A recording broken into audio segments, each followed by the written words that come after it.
I'm so glad you're here listening to the Sustain Your Passion podcast. I'm Genesis, your host and business development expert. If you're ready to make a bigger impact and income while helping others, then you're in the right place. Thanks for joining me, and I can't wait to help you sustain your passion. Hey everyone, today I want to give you a quick pep talk. So this is going to be like a shorter episode, maybe 10 minutes or so, but I want to speak directly to the fear that's probably telling you your idea isn't good enough.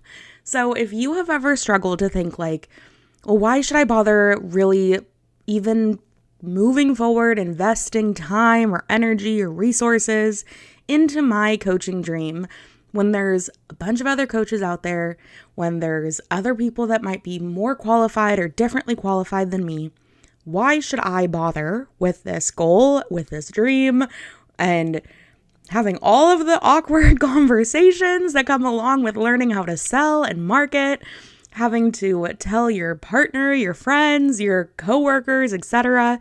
about this dream that you have been dreaming for so long because you're actually going to start working on it.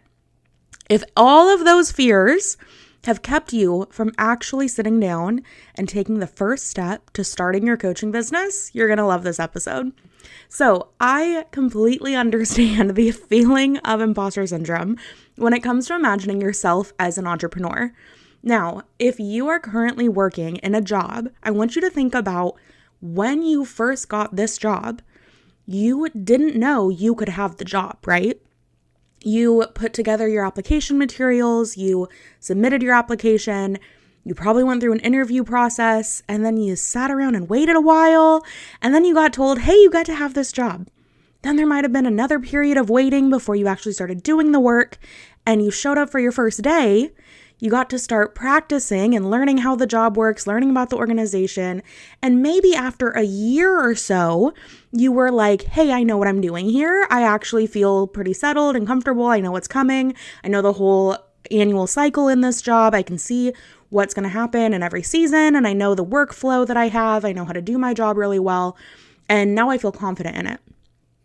If you are waiting to feel confident that you can be a coach before you do all of the steps that in business look like branding, developing your offers, marketing, and getting out there and actually having sales conversations so that you get to be a coach, so that you get to actually coach someone, just like all of the application process you had to go through to get the job you have, you will never get the other side of actually getting to be a coach and receiving the confidence that you're saying you need before you can get started.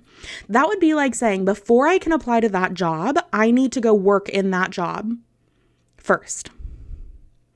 Like you walked into the company and said, hey, I saw you had a job posting and I'd like to come have a test run and make sure that I can do it before I even apply. That's not how that works, right? You know that that's not how confidence that you can do something works in the job market. But as a new entrepreneur, as a new coach, especially online business, where there is a lot of development work that has to happen before you can actually do the work, just like before you actually get to do the work of that new job, there's a lot of development and relationship building and clarifying why you're good at it and working on materials for your application and prepping for your interview. There's a lot of work that goes into actually being able to do the job.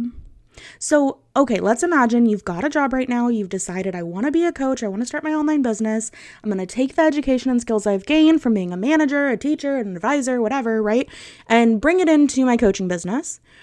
And I'm ready to be a coach. I want to feel confident that I'm a coach because that's the only way that I'm going to know that it's right for me before I'm willing to invest time and apply myself to it. That is literally just not how it works. So instead, here's what you need to do. Instead, you need to start believing in your dream before you're actually a coach. You need to clarify what type of coaching you're going to offer. Not the philosophical side of things, not like motivational coaching versus, strengths-based coaching versus some other type of coaching that's out there, right? Not like life coach versus business coach versus career coach. We're talking like, what is the actual outcome you're going to coach a person too. What will make you feel proud of helping someone else achieve? Because that's what coaches do, right? Think about sports coaching, which is where a lot of the coaching education that we have out there right now centered from was through psychology and sports psychology. And if you were to think about sports coaching, think about a football coach. That football coach knows that their ultimate goal of their team is to get to the very last tournament game of their season in their, what are they called? Association isn't the right word, conference, in their conference. So a football team wants to win their conference championship, right? And they start working with their team months before they're actually even talking to their team on the field. They're strategizing, what are all the skills I'm going to need on the team? What are all of the resources we're going to need to evaluate and learn?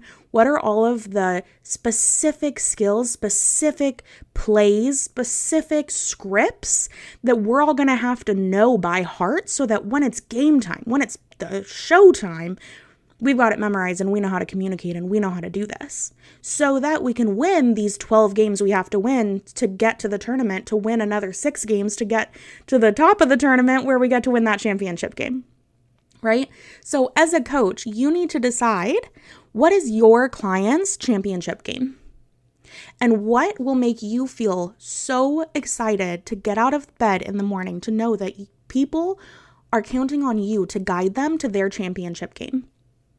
What is inspiring to you enough that you want to go read 5 books about it, find a podcast on it, read some blogs about it, and become a well-known thought leader in an area, in a journey that is like a football coach's championship game? So for me these days, it's helping people figure out that they can start their own business, figuring out how to leverage their current skills, education, and experience into an online business that helps them to make more income and a bigger impact with their natural gifts, skills, talents, values, and interests. And I do that specifically for coaches because that's where my background comes into play the best. So that is literally me walking this walk, right?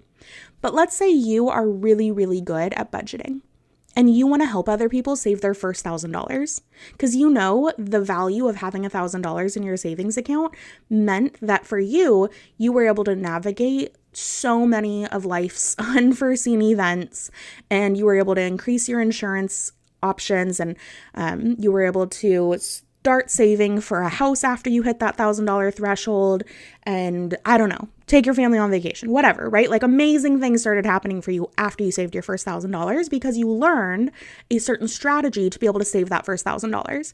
The same thing is I love helping new coaches get their first client because once you learn how to get your first client, you can literally just do the same things and get better at them so that you find new clients faster. And so for me, it's the same thing as like the football coach saying, this is how we are going to win based on our resources, our skills, the talent we have on our team. We need to do X, Y, and Z game plan so that we show up on the field and we win, so that we continue to win, so that we get to the point of getting to that championship game. And then we win that too. And so as a coach, you get to decide who you want your players to be, who you want to be leading, who you want to be helping and teaching and serving on their journey to winning that championship game. And so for me, what I have found is the best way to actually get started on this journey is to first get really clear on what's going to make you feel like a really good coach.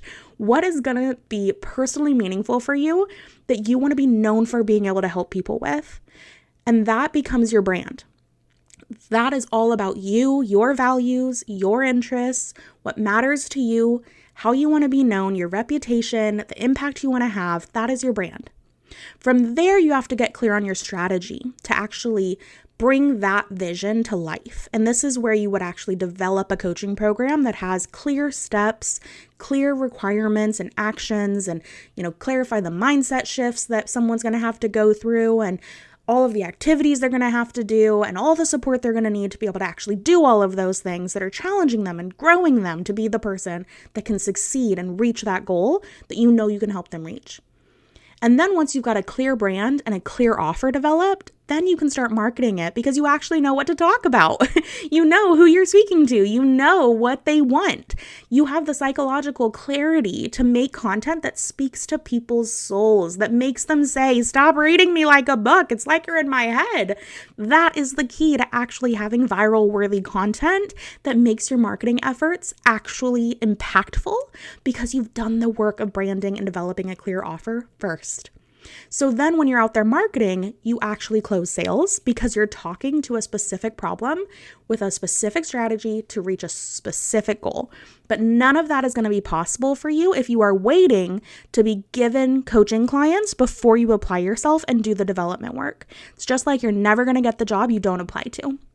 Okay, everyone, this was a short and sweet pep talk to really motivate the person that's been on the fence of like, should I start my own coaching business or not? Could I really do it or not? What even is my first step? This is the journey you need to go to get your first client to start feeling like the badass, confident coach you know is inside of you.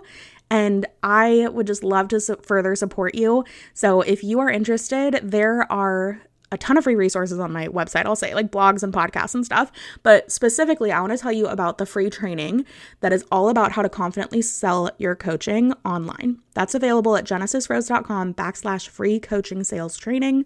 You can also go to my website, genesisrose.com, or all my social media handles and click over there and find that free training and watch it. I promise it is so good. I get feedback all the time on how amazing this training is because it's really thorough. Spend an hour doing it, and I really, really believe that that is your best next step.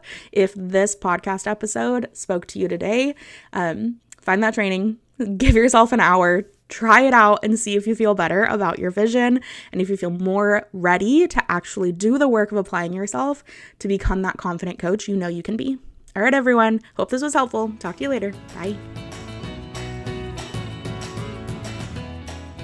Thank you so much for listening to this episode of the Sustain Your Passion podcast. If this episode helped you gain a bit more clarity, courage, or confidence, please share it with your friends on social media or in a text. It would mean the world to me. Thanks in advance for sharing this episode. I hope you have a great week, and I'll talk to you soon.